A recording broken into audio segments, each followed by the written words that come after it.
আইন প্রয়োগের প্রধান বাধা কোথায় হয়, সেটা হচ্ছে আমাদের আসলে কি মানে শ্রমিক ঠকানোটা সহজ উপায় হচ্ছে যে শ্রমিক সহজলভ্য আমাদের এখানে, এত সহজে শ্রমিক পাওয়া যায় খুব কম টাকায়, এটার সুযোগটা আসলে সবাই নিতে চায়, এটা একটা বড় ধরনের মানে প্রবলেম।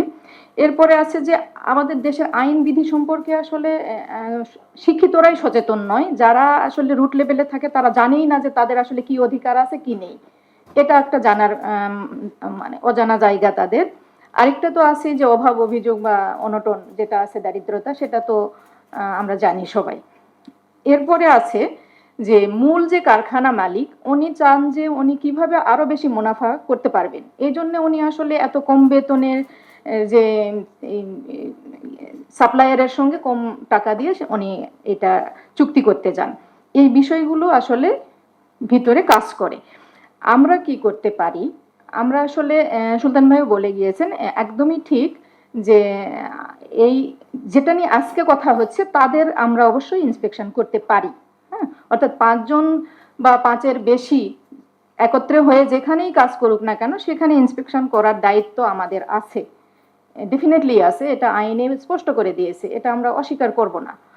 কিন্তু প্রবলেম যেটা হয় সেটা হচ্ছে যে আমরা জানতেই পারি না যে এগুলো আসলে এত ভিতরে ভিতরে রয়ে যায়, এগুলো আসলে একটা বাসার মানে বাসার আদলে মনে হবে যে এটা বোধহয় এমনি বাসা বাড়ি, লোক বসবাস করে, কিন্তু ভিতরে যে কারখানা এটা অনেক সময় আমাদের জানা থাকে না। যদি আমরা জানি তখন কিন্তু সেখানে আমরা কি করি, আমরা কিন্তু এন্ট্রি দেই, আমাদের কিন্তু আইনের হাত যায় ওখানে।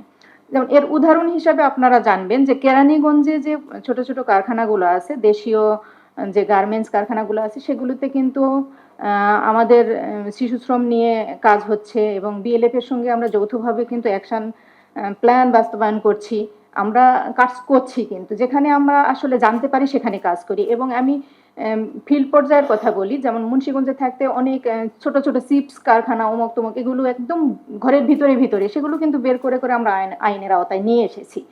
আমরা আসলে ইচ্ছা করে অ্যাভয়েড করি এমন না, তবে ঢাকা শহরের যেটা হয় যে এত অলিতে গলিতে এত কারখানা, সব কারখানায় রিস্ক করার জন্য আসলে যে মানে যে পদ্ধতি বলেন বা যে মানে আমাদের যে লোকবলের কথা আমি পরেই বলি, কিন্তু পদ্ধতিগত যে বিষয়টা আছে সেটাও আমাদের আসলে দরকার।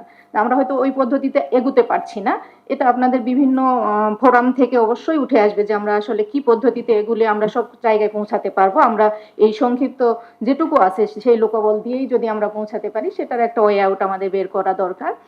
আরেকটা হচ্ছে যে এত বেশি অভিযোগ আমাদের ট্যাকেল করতে হয় ঢাকা, নারায়ণগঞ্জ, গাজীপুর এবং এই জায়গাগুলোতেই কারখানাগুলো বেশি।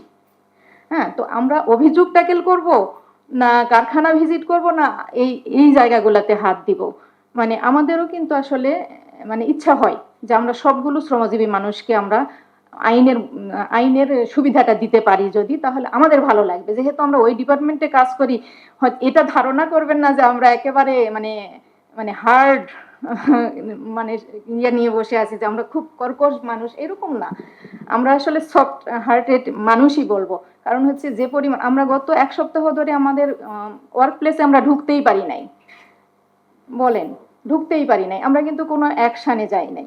কারণ অ্যাকশানে কার বিরুদ্ধে যাব আসলে, ওরা তো আসলে না খেয়ে আসে, না খেয়ে আসার জন্যই তো এখানে আসছে।